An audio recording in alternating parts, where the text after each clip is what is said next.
Welcome back to Radically Rethinking Railways with your host, the Mad Professor. Back in Australia and near its highest point, and even here, not too far from a train. In this series, now up to its 11th episode, we have covered a wide range of topics, all to help viewers adjust their thinking about Australian railways. If you haven't seen the previous episodes, look out for links to them in the section below. The reason for this series is that too many people believe false narratives about Australian railways. We don't blame them for that on this channel, because propaganda about Australian railways is all pervasive. You'll read it in newspaper headlines, in history textbooks, and you'll even hear so-called rail enthusiasts spouting it. Why does this propaganda exist? Because it suits certain classes of people, politicians and bureaucrats, for people to believe wrong things about Australian railways. In our last episode, we went through the notion that Australia does not have enough money for railways, which is of course false in every respect. And in today's episode, we'll be looking at one of those projects that is always canned for this reason among many. In episode 4, Muddling Through, we saw that a country with a far less developed economy, Morocco, had nonetheless a fairly straight policy path towards having high-speed rail, while our bureaucrats tend to, as the title suggests, follow their British ancestors in muddling every policy issue. In episode 5, Australians, Are You Dense?, we dispelled the notion that Australia lacks either the population or the so-called density for good rail transport, and in episode 9, we looked at the case for mainline electrification, which worked so well in Sweden, a country which, like parts of Australia, has high energy costs and sparse population. Sweden, despite these barriers, has built a new line up the Gulf of Bothnia coast and into the Arctic wastes at reasonable cost. It allows trains to run at 250 kilometres an hour, meeting the definition of a high-speed line, for a population that grazes barely 100,000. Australia has had so many encounters with high-speed rail without achieving it, must have set a global record. Prime Minister Albanese has recently set up a high-speed rail authority. Again, this is classic muddling through. Without going over so many minor proposals and press conferences putting the idea forward, we can look at 3 major efforts since 1984. We'll then look at what was wrong with the most recent of them, put forward by the consulting firm ACOM on behalf of government. We'll then move on to your Mad Professor's own proposal, not just what the proposal is, but also why we need one. That is to recognise the real, rather than the false reasons why we don't have high-speed rail, and overcome those real barriers. And finally, we will look at how even small sections of railway could be made to work as high-speed lines. In this case, the section from Melbourne to Geelong. Australia's history with high-speed rail really started with the very fast train proposal of Dale Budd and the CSIRO, which were parallel proposals. Viewers who are too young to have experienced the VFT may not realise that this proposal was both very serious and very modern for such an old proposal. It proposed French-style trains running at what would have been the very high maximum speed at the time of 350 kilometres an hour. In those days, we really only had French and Japanese networks running at any scale, and both below 300 kilometres an hour as their maximum speed. Even the first generation of TGVs had only been tested at up to 380 kilometres an hour in 1981, with the next set of speed records not achieved until the 1990s. It is clear that such speed would not have been fast enough to give the VFT a solid 3-hour end-to-end journey time between Sydney and Melbourne, hence the higher limit. A key issue for the VFT was the choice of route.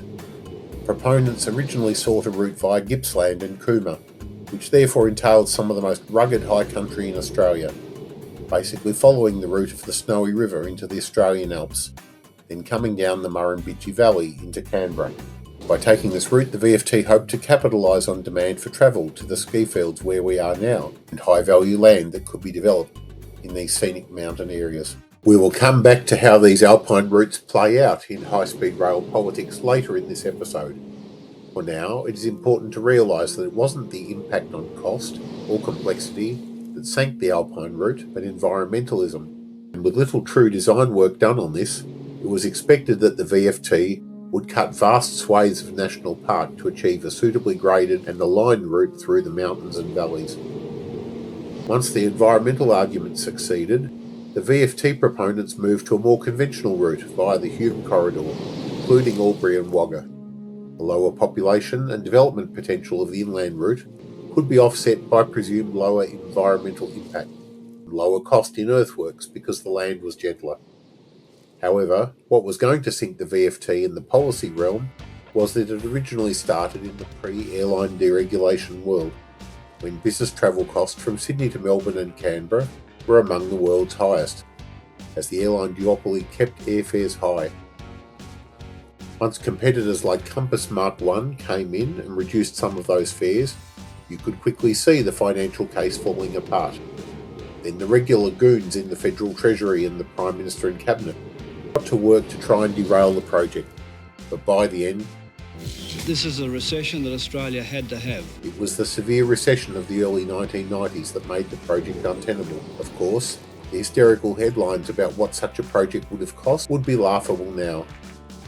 Assuming they started work in 1988 and finished around 1996, the line would have been in use for nearly 30 years to this point, and its $5 billion price tag, even if it doubled, would be a small drop in the ocean of Australian government spending in today's terms. And we know the line might have struggled for ridership when it opened, but it wouldn't be struggling now. One also imagines it was competing for attention in the federal bureaucracy with a second Sydney airport, which it might have negated the need for. The VFT project overall was a credit to its proponents, so early in the history of high-speed rail, and unlike some other work that has since been done, it would have been a coherent and workable project. The second project was called Speedrail, and we looked at it in episode 4, Muddling Through. In fact, the mad professor copied the government file. In summary, the proposal was far more modest, with a short route from Sydney to Canberra, and not all of that actually new or fast. Depending on which version of the proposal, it may have been using conventional New South Wales rail trackage from Sydney as far as Campbelltown, with fairly modest speeds. Thus, the new high-speed line would not be much more than 200 kilometres long. And unlike the VFT, it would not set speed records, limited to 300 kilometres an hour on the fast section, for an end-to-end journey time possibly as much as 75 minutes. But like the VFT, Dale Budd was again at the helm. This proposal was taken quite seriously within government, and you can infer from the paperwork that the proposal was far more developed than the VFT ever was. Maybe it was the natural evolution of the VFT, avoiding the controversy of the VFT route selection, and also considerably cheaper than a full route to Melbourne would have been. It even had the imperative for the mid-1990s to have something ready for the Olympics, so it was hard to see how it would have been ready for 2000. While the VFT proponents claimed they wanted modified taxation rules for the project, with Speedrail they claimed the existing taxation arrangements were okay. Speedrail also sought to get the government on board early, with a yay or nay to their finances, before too much money was spent on the idea. Sadly, it was no more successful in the long run than the VFT. According to the Speedrail paperwork, the benefits of the earlier VFT proposal would have been twice what the cost would have been, but apparently that was not good enough for Treasury. Both projects represent the idea of government non-intervention, with really no support from government for either proposal, despite the nation-changing potential of high-speed rail. Another of the follies of neoliberal ideology, one that was not made in any country with successful high-speed rail, whether we mean Japan, France, Spain, Italy, or anywhere else. So we can see that high-speed rail will not succeed if we merely wait for the private sector to come forward with the idea. And even then, the most level-headed of private sector investors might think it's a great idea, but will not follow through if government is not similarly positive about it. And this is not a partisan thing. The governments of Hawke, Keating and Howard all made the right noises, just they would not stand up to their treasuries about such topics as deferred taxation or major project facilitation. We then have to wait for the government of Kevin Rudd to see high-speed rail reignited, this time with current PM Albo, in his role as Transport Minister. This proposal would be very different from the VFT or Speedrail. In the way, a camel is different from a racehorse, and like the camel, the proposal looked like it took a committee to invent it. Instead of narrowing down the idea from a Sydney to Melbourne line to just a Sydney to Canberra line, this time they envisaged a longer line from Melbourne to Brisbane. We will look at the merits of this, both strategically but also in satisfying transport demand. But first, we need to look at the politics. Despite the overwhelming electoral success of Rudd in 2007 and the mandate it brought, as well as the urgency of the 2008 financial crisis, as the high-speed rail saga reveals, Albo, to his credit, pushed the whole thing along with a review by the consulting firm ACOM. Following the neoliberal playbook, Albo was unable to come right out and say he wanted high-speed rail. Instead, that it would be left in the hands of consultants to decide. And they squibbed the whole thing. After writing many pages of both technical specs and financial analysis, they still landed on a benefit-cost ratio of 1. In other words, the benefits would equal the costs. And logically, you could do the whole thing, or not, and be exactly as well off at the end of the process as if you hadn't embarked on it. This is the most ludicrous thing you could conceive of. A minister, now Prime Minister, delegating his absolute authority to nobodies. And the consulting firm took $27 million for this opinion. But there were problems with the analysis too, and these spoke to the likelihood the actual opinion was not worth $27 million, or anything really. ACOM was really hostile to existing railways and their customers. No interchange was provided with the Melbourne suburban system at that end. Did they think they were building an airport? The line went via Shepparton, adding time, length and complexity. Yet a simple V-line upgrade could add that to the network with just a change at Seymour. No interchange with the Sydney train system on the Central Coast, just another park and ride. And most bizarrely of all, while the line would have a station at the QR location of Robina, ACOM had some stupid idea for a commuter service to Brisbane, but only 15 minutes faster than the QR one. All in all, ACOM's proposal was obviously written by people who had only ever caught planes or drove cars, and for whom the idea that Australia already had trains must have been news. We really lack for nation building in this country, and we can put that down to neoliberal ideology. Even in those countries where neoliberalism oozed out of, like the UK, we see exceptions made for nation-building projects like the Channel Tunnel, the high-speed line that linked to it. And in the home of the brave, the land of the free, of course, had a massive interstate freeway network, built by the pro-business Republican President Dwight Eisenhower, and enabled by government intervention and increased taxes. No leaving it to the market for him, or Mad Professor wonders whether, if we infer malevolent intent, the problematic report was written to make it harder to do the project. It certainly wasn't written as if someone believed the project was a good idea, yet they couldn't manipulate the numbers to sink it further. Albo needs to realise the real barriers to high-speed rail in Australia aren't the imagined ones, like density or money, but political. Opposition from bureaucrats who control existing transport networks, like air and road, and even the existing rail bureaucrats. Environmentalists who imagine the railway is more damaging than keeping the road or air model. Landowners along the route. We will develop a high-speed rail proposal that is quite workable, but the principles behind it are going to be more interesting than the project itself. Here are the principles. Trash the existing rail network. Stick to land the government already owns. Beat domestic aviation absolutely, so that every plausible journey is by high-speed rail.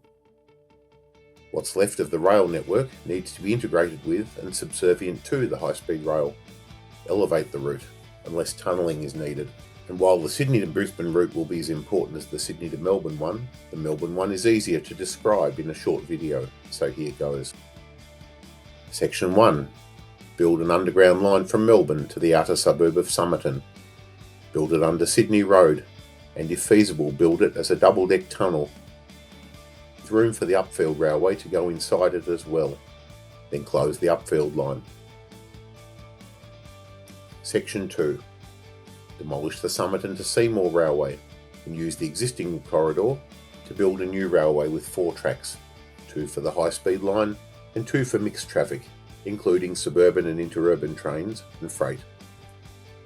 Closed the useless stations like Heathcote Junction and Tallarook, and widened the railway into road reserves at tight spots like Kilmore East or Wandong, and digged the line under Broadford in a tunnel. Section 3. We couldn't run the line straight as narrow from Melbourne to Albury, but we can largely from Seymour, by ripping up the current line and putting high-speed rail up on an elevated viaduct from north of Seymour to Albury, across the lands of the Tongarong and Yorta Yorta. Apart from the Warby Range section at Glenrowan, which would be tunnelled, and near Chiltern, the line's curvature is already good enough to allow a Japanese Shinkansen to run at 300 km an hour, and it could even go faster where the alignment allows. See the linked table in the links below for more data on this. There would of course be no level crossings with the line up on a viaduct. Those trains that shouldn't be on a high-speed line, like heavy wheat trains, will be diverted onto alternative freight lines, such as the Tocumwal-Narrandera route, or a new line from Shepparton via old railways to Dookie, Devonish, Yarrawonga and Oaklands. Section 4, and this is the fun bit. We're trying to keep the line straight and flat, and there is one feature which, by definition, must be straight and flat over nearly 100 kilometres of route, and that is the surface of Lake Hume. This runs across Wiradjuri land, from east of Albury all the way to the locality of Talmalmo, and could be aligned with minimal and gentle curvature on viaducts above the surface of the lake. Of a 700 kilometre or so alignment, fully 1/10 of it is in this section. Section 5. Working our way between Talmalmo and south of Tumbarumba, the line encounters the National Park edge at Burra and digs through from here in a series of base tunnels, first to the cleared area at Talbingo. Here we build the Snowy Mountains high-speed rail station, linked to a new ski resort with lifts to nearby summits around 1500 metres. From there, we tunnel beneath the lands of the Ngunnawal people, first to the clearing at Gubaragandra, then another tunnel to Brindabella clearing, then one that burst out at Cotter Dam, and the last one takes us to just outside Western Creek in Canberra. Each of these clearings gives a few kilometres above ground for tunnelling equipment to emerge, and for supplies and encampments to be built. If you can't imagine what it might look like, this is how it looks in Switzerland. A tiny country with a small population that built all this. Section 6. With detailed planning in Canberra outside our scope, we then push the line as best we can to Sutton on the New South Wales border. And just like Lake Hume, we follow the surface of Lake George, or at least where its high water line should be. This curious geographic feature is called Endorheic Basin, a lake where water outflow was blocked by geological shifts. The overall flat topography of this and other lakes and depressions continues all the way to Breedalbane, just south of Goulburn. Section 7. The topography is difficult here, but we follow the Hume Freeway and/or the existing railway as required with viaducts or short tunnels to moderate the alignment and grade until we reach south of Campbelltown, at which point the existing line through the suburbs to Liverpool and Cabramatta should have some spare horizontal capacity, and then we need to more radically tunnel into central Sydney. How have we gone at sticking to the principles? We reused the existing rail corridors if needed, and did not worry too much about the loss of those existing lines. Freight went elsewhere, and the leftover pieces, like Albury to the Rock or Wagga, or Melbourne to Seymour, and various sections between Goulburn and Sydney, are retained for local services. We reused government land by sticking to the rail corridor, the road corridor, and tunnelling under the national parks. That helped us avoid fights with landowners and environmentalists, and we could even reuse our planning approvals for rail operations on existing rail lines. We know these tunnels are doable, because less well-equipped and less skilled people built tunnels in exactly the same place and to the same length in the post-war period. We call it the Snowy Mountain Scheme. They are building more of these tunnels right under my feet as we speak. Even the Ski Tube Rail Tunnel, right here, one of Australia's longest. By sticking to the viaducts, we avoided 10,000 potential level crossings and access disputes. Farmer Joe and his tractor should be able to cross backward and forward under most of the line. In the links below, we have a link to a generic viaduct design to be used by the California high-speed rail, economical to produce in bulk. By choosing this route, we would be able to easily make it from central Melbourne to central Sydney in 3 hours or better, killing aviation on the route. This is a key difference from the ACOM proposal. They put together something we couldn't be sure was fast enough to get the job done, and that would allow aviation to survive. You wonder who might have been intended to benefit from that. We needed aviation to be killed off completely on the route, like in France. And finally, this proposal would fully integrate with existing rail services. A medium-speed line from Melbourne to Shepparton connecting at Seymour. A series of local services that could work from Goulburn and Berrima interchanges to smaller stops. Albury would still be connected northward to Wagga. Integration at Campbelltown into Sydney, not like the foolish ACOM line. Let's tackle a different issue, how large a project we can actually manage. If we can't afford an ACOM-style project, and your mad professor believes that is tosh. We certainly can afford one, but on this premise, let's look at the recent history, such as the Melbourne to Geelong route. This is at most 75 kilometres, or only 10% of the length of the Melbourne to Sydney line, and should be far easier to do. In fact, when the Labor government came up with the misleadingly named Regional Fast Rail project in the late 1990s, the French were spending similar amounts of money, but instead constructed a new TGV line to Strasbourg, which set the speed record for a conventional train at nearly 570 kilometres an hour. Yet all we got was a pathetic project that was not much more than catching up on deferred maintenance and limited to 160 kilometres an hour on a good day. And since the line via Tarneet was opened in 2014, it has actually got worse, and is now no faster than the line was before the upgrade was delivered.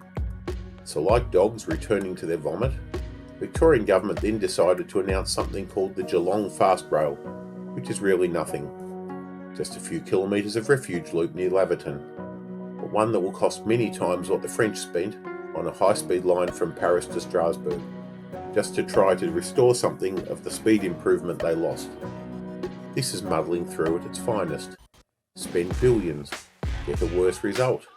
Spend billions more. What could we have done instead? First, the line needed a direct line from Spencer Street under the Yarra Silt to Newport.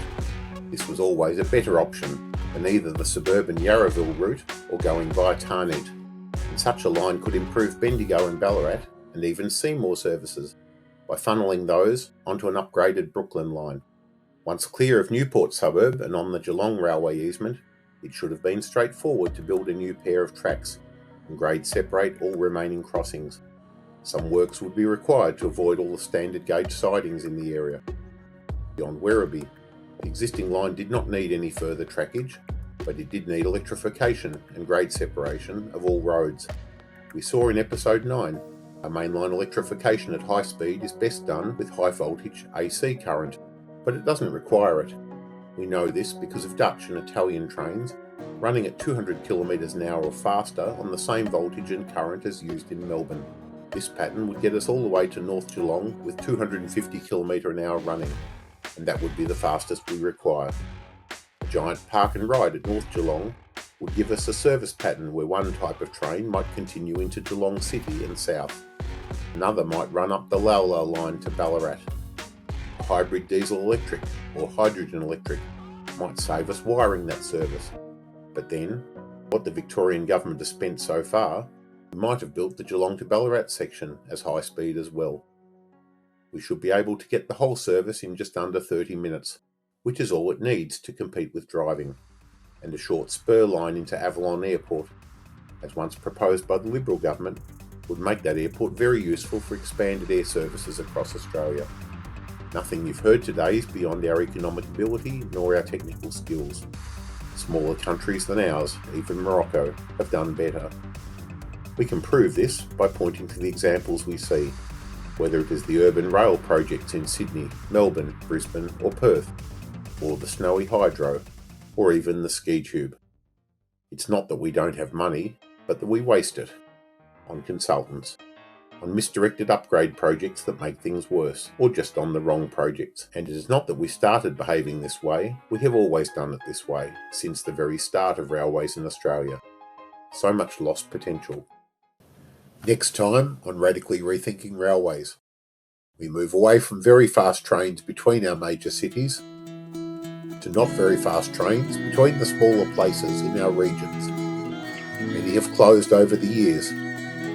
You've been told that was inevitable, but some are coming back, and more are needed.